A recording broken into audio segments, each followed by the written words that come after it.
d'aide des machinistes à venir présenter la résolution.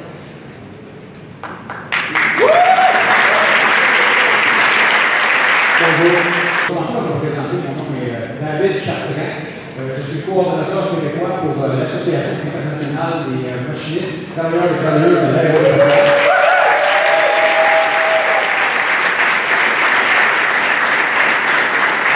Le syndicat international qui représente 700 000 membres, majoritairement dans le transport aérien et l'industrie aérospatiale.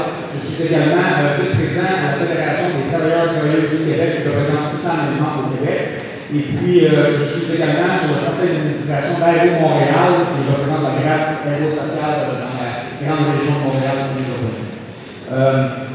Je croyais qu'il était important pour moi de venir parler de cette résolution-là.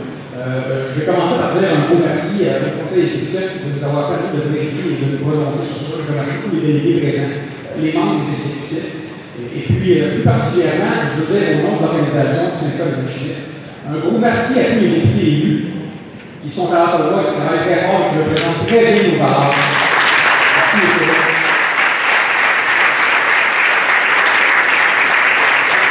Vous savez, l'industrie aéronautique repose sur trois grands axes. Trois axes qui sont interreliés et puis que c'est comme j'aime des fois mettre les choses en image, c'est plus facile de le voir. Pour les gens qui connaissent le jeu Jenga, qui est des blocs, puis on en retire un tranquillement, puis si on en retire pas, à un moment donné, tout tombe. Eh bien, il faut voir l'industrie aérospatiale de cette même façon-là. Et ces trois axes sont très importants. Une des axes étant l'éducation, le support à l'éducation, et s'assurer d'avoir une éducation continue et un bon système. L'autre axe, c'est la chaîne d'approvisionnement, s'assurer de soutenir les PME et les donneurs d'ordre, pour s'assurer que cette industrie-là continue de fleurir ici au Québec.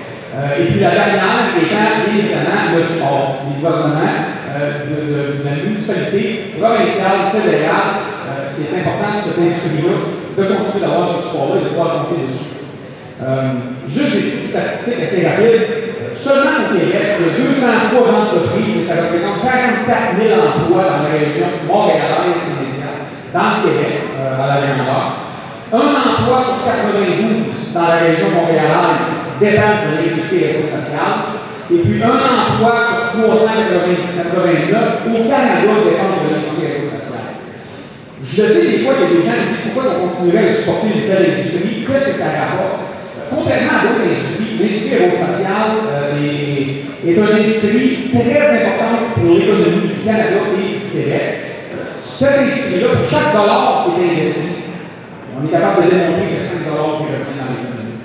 On exporte 80% de ce qu'on fabrique. Donc, pour nous, c'est quelque chose qui est très, très, très bien. Seulement en 2013, ça a apporté 4,16 milliards de dollars au PIB, juste Québec. Donc, c'est une industrie qui est très importante.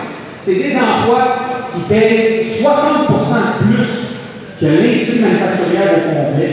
Donc, vous comprendrez qu'à 72 000 de salaire moyen dans cette industrie-là annuelle, oui, on n'est pas à se plaindre, mais une grosse partie de ça, puis on est fiers, retourne en impôts. Et ces impôts-là aident aux infrastructures, aident à maintenir notre système de santé, aident à construire nos routes, aident le Québec et le Canada. Donc, c'est des industries qu'il ne faut pas se débarrasser, il faut continuer de supporter. Donc, je demande à tous les délégués présents d'appuyer cette résolution-là et je remercie tout le monde.